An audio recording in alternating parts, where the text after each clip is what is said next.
আসসালামু আলাইকুম বন্ধুরা। আপনাদের প্রিয় চ্যানেল ক্রিয়েটিভ আলাপে আমি চলে আসলাম আপনাদের আরো কিছু যুদ্ধের আপডেট নিয়ে। যুদ্ধের ভূত ভবিষ্যৎ পরিকল্পনা কি চলছে চারপাশে সবকিছু সুন্দর মতন বিশ্লেষণ করে আপনাদেরকে জানানোর জন্য আমার এই প্রচেষ্টা। আপনারা যারা আমার নিয়মিত দর্শক তারা অবশ্যই আমার ভিডিওগুলো দেখার পরে লাইক কমেন্ট দিবেন। বিশেষ করে কমেন্ট করে জানাবেন যে আসলে আপনাদের কেমন লাগলো। আর লাইক দিতে অবশ্যই ভুলবেন না বন্ধুরা। সাবস্ক্রাইব করলে খুশি হব। তবে চলুন আমরা আসলে মূল কথায় চলে যাই। আসলে যুদ্ধের যে সিচুয়েশন এখন চলছে তাতে আরেকটা কনফ্রন্টেশনাল মানে যুদ্ধ যুদ্ধ ভাব একটা পরিস্থিতির মধ্যে কিন্তু তৈরি হয়ে গেছে। আজকে সকাল 10টায় ওয়াশিংটন টাইম সকাল 10টা আর বাংলাদেশ সময় রাত 8টা, মানে যখন এই রাত 8টা শুরু হয়ে গেছে এখন রাত 9টা। আরো কিছুক্ষণ আগেই সেই সময়টা চলে আসছে। ইউএস নেভি বলেছে যে ওয়াশিংটন টাইম রাত 10টা থেকে সকাল 10টা থেকে শুরু হবে Hormuz strait blockade. Hormuz strait blockade মানে হচ্ছে তারা ইরান থেকে ছেড়ে আসা, ইরানের যে কোনো বন্দর থেকে ছেড়ে আসা সমস্ত জাহাজ, তেলবাহী জাহাজ, ট্যাঙ্কার যারা ইরানকে টোল দিবে তাদের তাদেরকে আটক করবে, জব্দ করবে অথবা গতিপথ পাল্টে দিবে। এখন এগুলো করার জন্য তারা কি প্রস্তুতি নিয়েছে? তারা প্রস্তুতি নিয়েছে, এটা এটা অ্যাকচুয়ালি তারা প্রকাশ করেনি তারা কি প্রস্তুতি নিয়েছে। তারা প্রস্তুতি নিয়েছে যে এটা ব্রিটিশ স্যাটেলাইট ভেরিফিকেশনের মাধ্যমে বিবিসি একটি খবর বলেছে।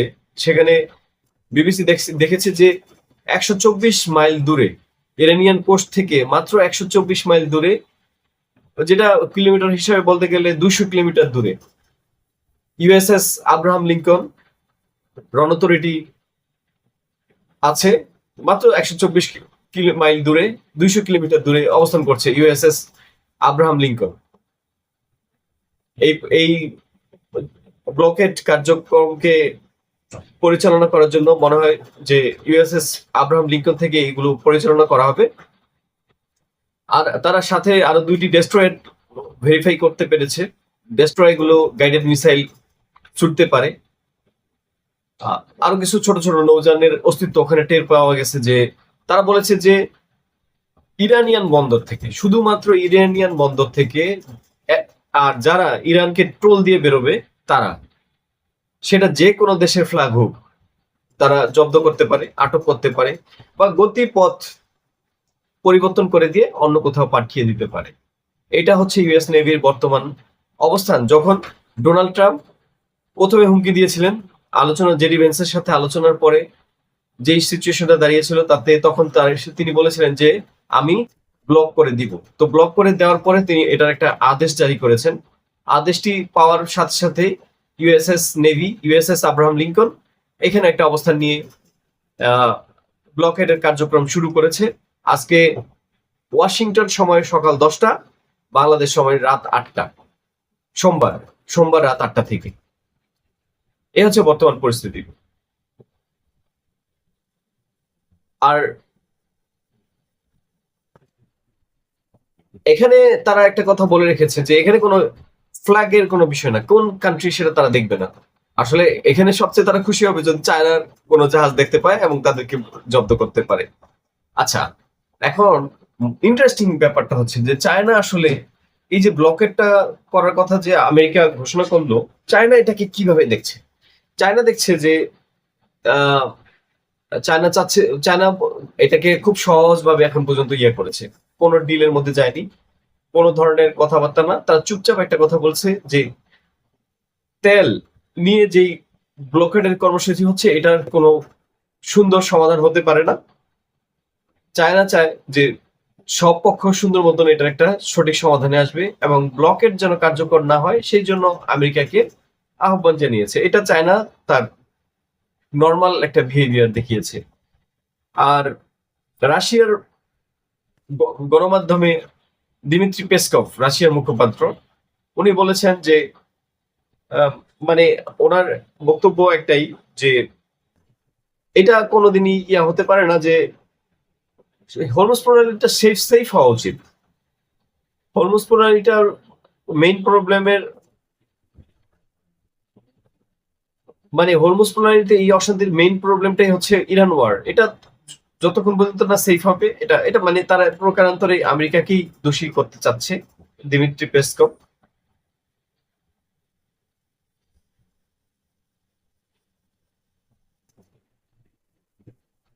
তো আসলে ইরানের যে ভূমিকা, ইরানের বক্তব্যটা তাহলে কি? এই যে ব্লকেড কর্মসূচিটা আমেরিকা দেওয়ার কথা ভাবছে, এটা নিয়ে ইরানের আইআরজিসি যারা মেইন ফোর্স, তারা বলছে যে এটা জলদস্যুতার সামিল, এবং ইরান এটা সঠিক জবাব দিবে। ইরান সঠিক জবাব দেওয়ার জন্য যথেষ্ট পরিমাণ প্রস্তুত আছে। এবং ইরানি যে যুদ্ধ জাহাজ আছে, ছোট ছোট যেসব ভেসেল গুলো আছে, তারা ইতিমধ্যে আগে থেকেই হরমুজ প্রণালীর চারপাশ এবং ওই পারস্য উপসাগর টহল দিচ্ছে, যেভাবে দিচ্ছে তারা সেভাবে দিচ্ছে। এবং তারা সবসময় বলে আসতেছে যে এইখানে যদি আন্তর্জাতিক আইন লঙ্ঘন করে কেউ কোনো সামরিক বাহিনী কোনো পদক্ষেপ নেয়, তাহলে ইরান সেটার জবাব দিবে। তেহরানি ইউনিভার্সিটির গবেষক মোহাম্মদ ইসলামী তার একটি নিবন্ধে বলেছেন যে ইরানের হরমুজ প্রণালী আটকে রাখা আমেরিকার জন্য খুব একটা সহজসাধ্য বিষয় হবে না। এটা অনেক অনেক কঠিন, যতটা ভাবা হচ্ছে তার চেয়ে কঠিন। হয়তো সে টহল দিবে বা অনেক কিছু করবে, কিন্তু সেটা মানে প্রকারান্তরে এটা এত সহজ নয় যতটা সহজভাবে সে প্রত্যেকটা জাহাজকে অনুসন্ধান করে একটা সিদ্ধান্তে আসবে যে কোন জাহাজকে তারা জব্দ করবে বা কিছু। কিন্তু এটা অনেক কঠিন হবে। এটা সহজ বা নিরপেক্ষ কোনো ভূমিকা হবে বলে এই মুহূর্তে মোহাম্মদ ইসমাইলি এটা মনে করছেন না, একদমই মনে করছেন না। আসলে সবকিছুর অন্তরালে যখন সব ঘটনাগুলো ঘটছে, সবার চোখ সবার চোখ আপনার ইয়েতে, এই মধ্যপ্রাচ্যে, সবার চোখ পারস্য উপসাগরে, সবার চোখ হরমুজ প্রণালীতে, তখন ইসরায়েল দক্ষিণ লেবাননে তার রীতিমতো যুদ্ধ অপরাধ বলা যায় কিনা জানি না, এটা জাতিসংঘ জানবে, জাতিসংঘ বলবে, কিন্তু ফসফরাস বম মারছে। এই আজকেও ফসফরাস বম মেরেছে, যেটা খবরে প্রকাশ, খবর থেকে কোট করা। এটা জানা গেল যে তারা ফসফরাস বম মেরেছে, যেটা অনেক বেশি বিধ্বংসী, অনেক বেশি ফায়ার ফায়ার মানে আগুন ধরিয়ে দেওয়ার মতন সক্ষম এইসব বোমাগুলো। সেখানে 5 জন আজকে আবার নিহত হয়েছে। ইসরায়েলের কাজ চালিয়ে যাচ্ছে। জেডি ভ্যান্সও ইসরায়েল কিন্তু এখানে কোনো সচল এবং সাইলেন্টলি দুইভাবেই তারা যুদ্ধের ভেতরে খুব পরিমাণ সক্রিয় আছে। আরাকচি, ইরানের প্রেসিডেন্ট পররাষ্ট্রমন্ত্রী আরাকচি যেটা বলেছে যে এই যুদ্ধটা এই একটা নেগোসিয়েশনের পথে আসছিল, সারিনা হোটেলে একটা নেগোসিয়েশনের প্রায় কাছাকাছি চলে আসছিল দুই পক্ষ। কিন্তু ইন দ্য মিন টাইম নেতানিয়াহুর একটি ফোন কল জেডি ভ্যান্সের কাছে আসার পরে পুরা আলোচনার ইউটার্ন পেয়ে যায়। যদিও ইসরায়েল বা আমেরিকান কর্তৃপক্ষ আরাকচির এই বক্তব্যকে সমর্থন বা নাকচ কোনোটাই করেননি। তারা বলেছেন যে মানে আরাকচি বলে গেছেন যে এখানে নেতানিয়াহুর ফোন কলের পরে পুরো ঘটনাটা একটা ভিন্ন দিকে মন নিয়েছে। এটাকে সহজভাবে আর দেখেনি জেডি ভ্যান্স, যেটা উনি বললেন যে আমরা একটা মিউচুয়াল আন্ডারস্ট্যান্ডিং এর 1 ইঞ্চি দূরে ছিল, সেখান থেকে এটা 1000 মাইল দূরে চলে গেছে নেতানিয়াহুর একটা ফোনে। আপনারা বুঝতে পারছেন বন্ধুরা, নেতানিয়াহু ইসরায়েল আমেরিকার নীতি নির্ধারণে কতটা প্রভাব ফেলে। আবার এটা অবশ্যই আমেরিকার স্বার্থের সাথে সংশ্লিষ্ট। ইরানও যে মধ্যপ্রাচ্যের অন্যান্য মুসলিম দেশের কথা মতো চলছে তাও না, সেখানেও বিরাট এক ধরনের একটা বিরোধ আছে, আমরা জানি। যুদ্ধটা আসলে যুদ্ধ বলেই মেনে নিতে হবে। এখন মানে এই যুদ্ধটাকে যে উস্কে দিচ্ছে, এখানে কয়েকটা পার্টি কিন্তু খুব ইম্পর্টেন্ট। এর মধ্যে ডোনাল্ড ট্রাম্প এতটা যুদ্ধংদেহী ছিল বলে আমরা জানি না। ওনার বক্তব্যের প্রথমেই সবসময় আমরা যেটা নির্বাচনী এজেন্ডাগুলোর মধ্যে দেখতাম যে মেক আমেরিকা গ্রেট এগেইন। এখানে সে যুদ্ধ করে গ্রেট এগেইন না, আমেরিকার যে যুদ্ধ ভিত্তিক অপচয় সেগুলো রোধ করে কিভাবে আমেরিকাকে আবারও নিরাপদ করা যায়, আবারও কিভাবে সুন্দর করে তার পুরনো শক্তিতে ফিরিয়ে আনা যায়, সেই চেষ্টার মধ্যেই তার চেষ্টাগুলো অন্তরীণ ছিল। কিন্তু এটা এখন পর্যন্ত মেক আমেরিকা গ্রেট এগেইন সেই বুলি সর্বস্ব কথাটির মধ্যেই আছে। এখন এটা একটা যুদ্ধংদেহী ট্রাম্পকে আমরা দেখতে পাচ্ছি। যুদ্ধংদেহী ট্রাম্প এই জন্যই যে উনি যুদ্ধের জন্য এই যুদ্ধটাকে অবশ্যই উনি চাচ্ছেন একটা ট্রুস হোক, একটা সিজফায়ার চলতে থাকুক, কিন্তু উনি এই জিনিসটাকে আরো উত্তপ্ত করে তোলেন ট্রুথ সোশ্যালে তার পোস্টগুলোকে করে। ইরান কি ভাবলো, ইরান কি নেগোসিয়েশনে আসলো কি না আসলো, এটা উনি কোনো গুরুত্বের সাথে ভাবছেন না, এটা উনি সবসময় বলেন। আর উনি ইরানের পক্ষ নয়, আসলে মানবতার পক্ষে পোপ পোপ সেকেন্ড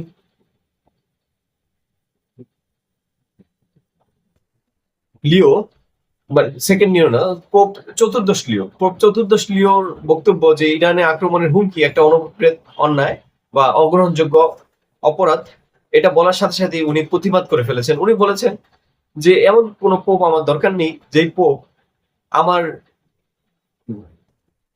আমার দেশের বিরুদ্ধে, এমনকি মার্কিন রাষ্ট্রপতির বিরুদ্ধে কথা বলে, প্রেসিডেন্টের বিরুদ্ধে কথা বলে, এমন পোপ আমাদের দরকার নেই। পোপ আহ, চতুর্দশ লিও আর এই কথার প্রেক্ষিতে যখন সাংবাদিকরা জিজ্ঞেস করেছিল যে আপনার মন্তব্য কি, আপনি কি বলতে চান যে ডোনাল্ড ট্রাম্প আপনার বিরুদ্ধে এই কথা বলেছে আপনার বক্তব্যের পরে, উনি বলেছেন যে আমি আসলে এই বিতর্কটাকে এগিয়ে নিতে চাই না, আমার ডোনাল্ড ট্রাম্পের সাথে কোনো বিতর্কে জড়ানোর কোনো ইচ্ছা নেই। আমি মানবতা এবং এর সংশ্লিষ্ট যে কথাগুলো আমার ধর্মীয় বিশ্বাসে আছে সেটাই আমি বলেছি, এর বাইরে কোনো কিছু নয়, এটা কোনো ডোনাল্ড ট্রাম্প বা আমেরিকার বিরুদ্ধে কথা নয়, এটা উনি বলেছেন। তো ডেভিড জারেড কুশনার and, হুইটকফ এই দুজন ডোনাল্ড ট্রাম্পের গলফের খেলার সাথী। হুইট হুইটকফ আর মেয়ের জামাই জারেড কুশনার যিনি জিউস, তো ওনারা মিলেই মধ্যপ্রাচ্যের এই ব্যাপারটাকে সহজ হতে দিচ্ছেন কিনা, বা বেঞ্জামিন নেতানিয়াহু এটা কি সহজ করতে দিচ্ছেন কিনা না এটা বোঝা যাচ্ছে না। ইরানও তার যুদ্ধটাকে হয়তো আরো দীর্ঘস্থায়ী করার চেষ্টা করছে। তো ইরানের আসলে এই যুদ্ধটাকে কিভাবে চালিয়ে যাওয়ার ইচ্ছা, ইরানের একটা প্ল্যান আছে, যেটা সামরিক বিশ্লেষকদের সাথে আমি কথা বলে বুঝেছি। তারা বললেন যে এটা লেয়ার্ড এসিমেট্রিক ওয়ার হিসেবে ইরান চাচ্ছে। এটা একটা asymmetric war, mosaic war, mosaic defence war, asymmetric layered asymmetric সিস্টেমে তারা করছে। তার মানে হচ্ছে যে যুদ্ধের ব্যয়টাকে এত পরিমাণ বাড়িয়ে দিতে হবে যাতে এই যুদ্ধ থেকে আমেরিকা সরে যেতে বাধ্য হয়। এবং এই যুদ্ধে ইরানের প্ল্যান হচ্ছে যে ইকোনমিক ওয়ারটাকে বেশি বড় করে চাঙ্গা করে ফেলতে, যাতে বিশ্ব অর্থনীতি কেমন একটা ধাক্কা খায়, যার ফলে এই যুদ্ধ থেকে সমস্ত চাপ আমেরিকার উপরে এসে পড়ে এবং এই যুদ্ধ থেকে তারা সরে যেতে বাধ্য হয়। তাদের ড্রোন সক্ষমতা, তাদের ক্ষেপণাস্ত্র সক্ষমতার কথা পরে, কিন্তু তারা মূলত এই যুদ্ধটাকে একটা ইকোনমিক ওয়ারের মধ্যে নিয়ে যেতে চাচ্ছেন। আর যখন যদি যুদ্ধটা বাড়ে তাহলে তারা ডিসেলিনেশন ব্যবস্থায় যে সেলিনেশন যে ব্যবস্থাগুলো আছে সেগুলোকে ডিসেলিনেট করতে চাচ্ছে। পানির সুরক্ষা যেসব যেসব জায়গাতে আছে মধ্যপ্রাচ্যের, সেসব পানি রিফাইন করা বা পানি লবণ মুক্ত করার যেই প্ল্যান গুলো আছে সেগুলোকে ইরান আক্রমণ করবে বলে একটা ধারণা পাওয়া যায়, যে সামরিক বিশ্লেষকরা এভাবেই বলছে। আর আরেকটা বিষয় হলো আঞ্চলিক অ্যালাইদেরকে সক্রিয় করা, যেটা ইরান প্রথম দিকে অত বেশি করেনি ডিরেক্টলি, সেটা যদি 21 এপ্রিলের পরে যুদ্ধটা যদি আবারও লাগে তাহলে সেক্ষেত্রে হুতি এবং হিজবুল্লাহ এদেরকে হয়তো জয়েন করানোর একটা ব্যাপার থাকতে পারে। ইতিমধ্যে একটা খবরের প্রকাশ যে ইয়েমেন পরবর্তী যুদ্ধটা যদি পরবর্তী ক্ষেত্রে অপারেশন এপিক থিওরির এইটাকে যদি লঙ্গার ভার্সনে চলে যায় তাহলে তারা ইয়েমেনের হুতিরা এই যুদ্ধে সরাসরি যুদ্ধ করবে, এবং বাব আল মানদেব যে প্রণালীটি আছে সেখান বাব আল মানদেব যদি বন্ধ হয় সেক্ষেত্রে 10% পৃথিবীর জ্বালানি তেল এবং এলএনজি রপ্তানি এই জায়গা দিয়ে হয়, সেটা বন্ধ হয়ে যাবে। আর হরমুজ স্ট্রেইট দিয়ে মোট 20% এটা যায়, তাহলে পৃথিবীর 30% তেলের যে বাজারজাতকরণের লাইন এটা বন্ধ হয়ে যাবে, সেক্ষেত্রে এই যুদ্ধটা রীতিমতো এখন পর্যন্ত যতটা বড় অর্থনৈতিক ঝুঁকির মধ্যে পৃথিবীকে ফেলেছে, সেই ঝুঁকিটা আরো অনেক বেড়ে যাবে এবং এই যুদ্ধ বিস্তৃতি লাভ করবে যদি সেখানে চায়না বা অন্যান্য দেশের আহ, জ্বালানিবাহী জাহাজ মার্কিন নেভির কবলে পড়ে বা জব্দ হয় বা কোন দিক ঘুরিয়ে দেওয়ার মতন ঘটনাগুলো ঘটে না। এই ব্যাপারে অবশ্য মার্কিন রিপাবলিকান কংগ্রেসম্যান আহ, মাইক টার্নার মার্ক টার্নার বলেছেন যে এটা অবশ্যই চীনের উপরে একটা প্রভাব বিস্তারকারী একটি ব্যবস্থা হবে, যার ফলে ইরান বাধ্য হবে একটি আলোচনায় অংশগ্রহণ করার জন্য। কিন্তু ডেমোক্র্যাট কংগ্রেসম্যান মাইক ওয়ার্নার উনি বলেছেন যে এটা কিভাবে যে সিএনএন কে একটা নিউজে বলেছেন এটা কিভাবে যে আহ, সমস্ত প্রণালী খুলে দেবে সেটা তিনি বুঝতে পারছেন না। তার মানে হচ্ছে যে দুই দলের পক্ষেই বিপরীতমুখী একটি অবস্থান আছে, যেটা তাদের জাতীয় ঐক্যের প্রকাশ নয়। এটা নিয়ে ব্যাপকভাবেই আমেরিকা দ্বিধাবিভক্ত হয়ে গেছে। ডোনাল্ড ট্রাম্প অবশ্য বলেছেন যে আমরা আমাদের মিত্র দেশ যুক্তরাজ্যের সাথে মিলে মাইন অপসারণ বা মাইন সুইপিং এর কাজটা করছি। কেয়ার স্টারমার অনেক আগেই বলেছেন যে আমরা আমাদের মাইন সুইপিং যেই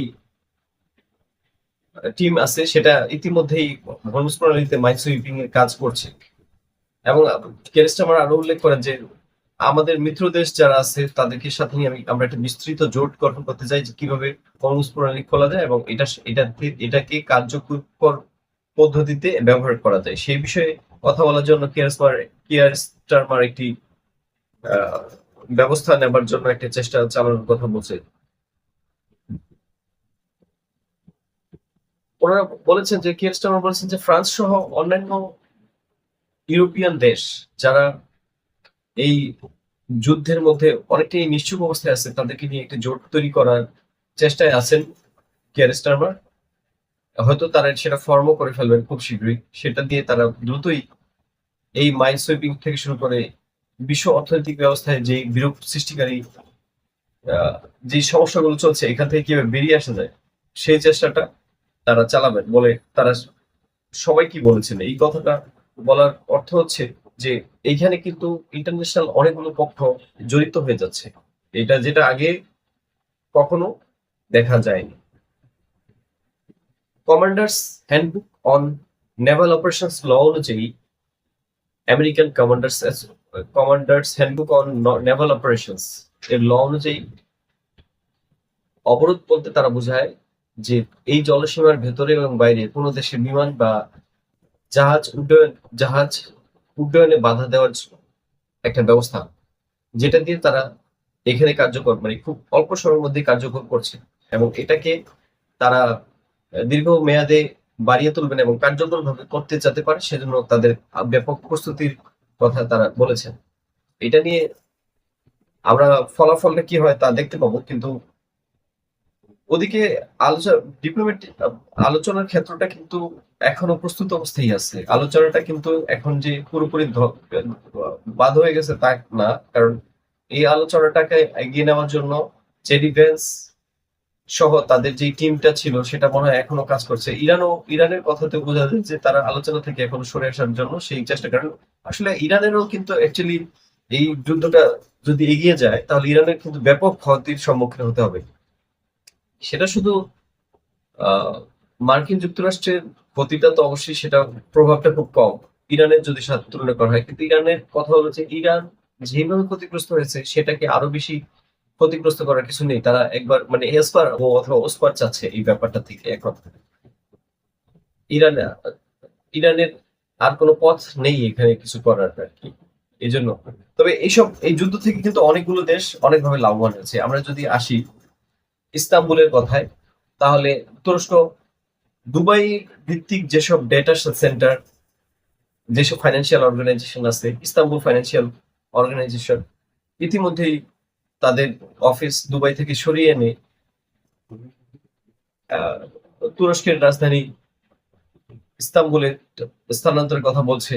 অনেকগুলো ডেটা সেন্টার দুবাই থেকে চলে আসবে ইস্তাম্বুলে, কারণ এটা অনেকটা সেফ। এই সেফ জায়গাতে যদি তারা অবস্থান করে বা কোনো একটা ভূমিকা নেয়, সেক্ষেত্রে তাদের অর্থনৈতিকভাবে যেসব চ্যালেঞ্জ আছে, এইসব চ্যালেঞ্জ রীতিমতো দীর্ঘমেয়াদে যেদিকে টার্ন নিচ্ছে, এটা থেকে তারা বেঁচে আসতে পারবে। সেই আশাতেই তারা চাচ্ছে না যে এই যুদ্ধটা মধ্যপ্রাচ্যে দীর্ঘমেয়াদে থাকলেও যেন তাদের ব্যবসায় কোনো ধরনের ক্ষতিগ্রস্ত হওয়ার সম্ভাবনা আসে, এটা চাচ্ছে না বলে তারা ইস্তাম্বুল তাদেরকে বিভিন্ন ধরনের কর রেয়াত সুবিধা বা অনেক ধরনের সুবিধা দিয়ে তাদেরকে অ্যাট্রাক্ট করছে। আসলে এই দুবাইয়ের এই বিজনেসটাকে টার্গেট করেছে আবার ইস্তাম্বুল। এখানে কিন্তু একটা ফাইন্যান্সিয়াল ট্রিক বা ফাইন্যান্সিয়াল টেকনোলজি কাজ করছে। আবার দুবাই তো এখানে কিছু করার নেই এখন, কারণ দুবাই এখন যুদ্ধ মধ্যে আছে, না থাকলেও আছে।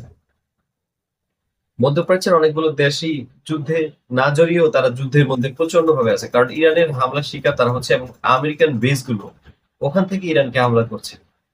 তাহলে তার যুদ্ধের মধ্যে নাই বললেও চলে না।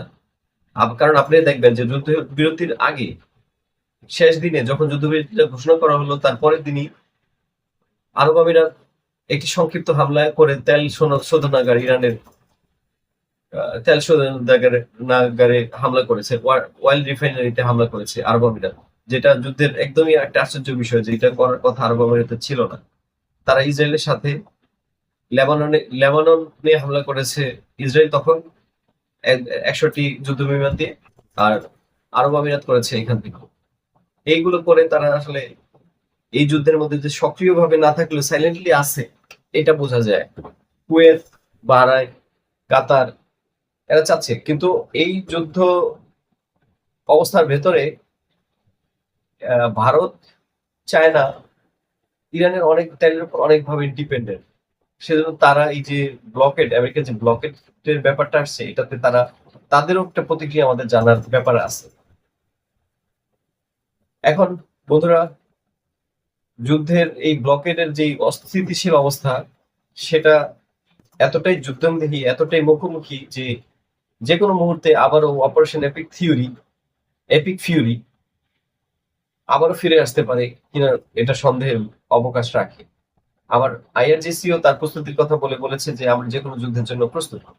সো বিশ্ব মনে হয় এই যে যদি আর বাকি সময়টা যুদ্ধবিরতির বাকি সময়টার মধ্যে যদি যুদ্ধবিরতিটা স্থায়ী যুদ্ধ শান্তি চুক্তিতে রূপান্তরিত না হয়, তাহলে বিশ্ব আরেকটি যুদ্ধ দেখার জন্য আশা না করলেও তাদেরকে দেখতে হবে। যুদ্ধটা থেমে যাওয়ার প্রবণতা দেখা যাচ্ছে না, একে বরং এই যুদ্ধটার মধ্যে কোনোভাবে যদি চাইনিজ শিপ আক্রান্ত হয় বা কোনোভাবে যদি আরো অন্য কোনো যেসব দেশের শিপ গুলো এখানে টোল দিয়ে যাবে, তারা যদি আক্রান্ত হয়, সেক্ষেত্রে তারা কিভাবে এটার প্রতিক্রিয়া দেখায়, এটার উপরও কিন্তু ভিত্তি করে অনেক কিছু বলার এখনো সময় হয়নি। এখন বলা যাবে না যে যুদ্ধটা কোন দিকে যাচ্ছে। তবে আমার কাছে আগের মতোই বিশ্বাস আছে যে আমেরিকাও চায় একটা ডিল হয়ে যাক। আর ইরানের তো এই যুদ্ধ চালিয়ে যাওয়ার কোনো যৌক্তিকতাই নেই, কারণ ইরান ইতিমধ্যেই তাদের প্রথম সারির অনেক নেতাদেরকে হারিয়ে ফেলেছে। ইরান ইতিমধ্যেই তাদের অনেক অবকাঠামো হারিয়ে ফেলেছে। ইরান ইতিমধ্যেই তাদের অর্থনৈতিক চাপ কোণঠাসা অবস্থায় আছে। তাদের হরমুজ প্রণালী সংক্রান্ত বিষয় নিয়ে যেই ধরনের আলাপ, এর ফলে যে তাদের অভ্যন্তরীণ যে খাদ্য চাহিদা যোগান, সেগুলো কিন্তু বিঘ্নিত হচ্ছে। সবকিছু মিলিয়ে ইরানের জন্য একটা নাভিশ্বাস ওঠার অবস্থা। সেই চাপটাই আমেরিকা দিতে চাচ্ছে এখানে এপিক ফিউরির মাধ্যমে, এবং এপিক ফিউরির পরে যে এই যুদ্ধবিরতির মাঝখানে একটা বিরাট ধরনের সামরিক ব্লকেট তৈরি করে এমন কিছু করতে চাচ্ছে, যেটা দিয়ে তারা খুব সম্ভবত এই যুদ্ধে একটা ডিল তাদের পক্ষে করার চেষ্টায় ব্যস্ত আছে। বন্ধুরা, আজকে আমার আলোচনা এই পর্যন্তই। আশা করছি আমার আলোচনা শুনে আপনাদের ভালো লাগে থাকতে পারে। যদি ভালো লাগে কমেন্ট করবেন, লাইক করবেন, সাবস্ক্রাইব করে আমাকে পাশে রাখবেন। আবার কথা হবে যুদ্ধের পরবর্তী ভিডিও নিয়ে। সমস্ত পৃথিবীর আপডেট গুলো আমরা সময় সময় আপনাদেরকে জানাতে চেষ্টা করব। আল্লাহ হাফেজ, আসসালামু আলাইকুম।